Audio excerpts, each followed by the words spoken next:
2019-2020 budget means a continuing government investment to the tune of 1.93% of GDP and $38.7 billion into defence and defence industry. It's very much a steady as she goes budget. Defence and national security sector can see this as a recognition of the ongoing commitment by the government towards meeting 2% of GDP, that it's prepared to continue investing in defence and national security and to increase that level of investment towards both the planned procurement in the integrated investment program, plus also accommodates new technologies that are coming into service. The most notable is the Joint Strike Fighter, which sees an increase in the number of Joint Strike Fighters coming in the next financial year, and of course there'll be a commensurate increase in the investments required to introduce that capability.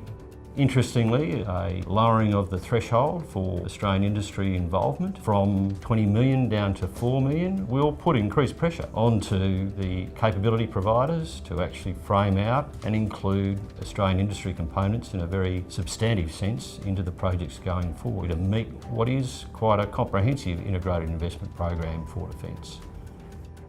The ramifications for Australia's national security out of this budget's significant. You can see an increase in investment of $571 million for AFP and ASIO to counter extremism, counter terrorism, both domestically but also to build capability across the region.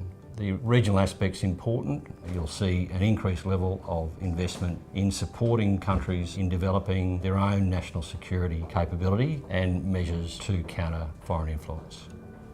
The budget specifically tackles increasing the capability to deal with cyber espionage and cyber attacks against Australia. It is a clear and tacit recognition of the increased requirement for additional capability to counter cyber espionage in Australia. You will see additional pressure being placed on both Defence and National Security departments, but also on Defence and National Security related industries to actually work very closely together to meet what is quite a demanding schedule of investment in capability and delivering that capability in the national interest.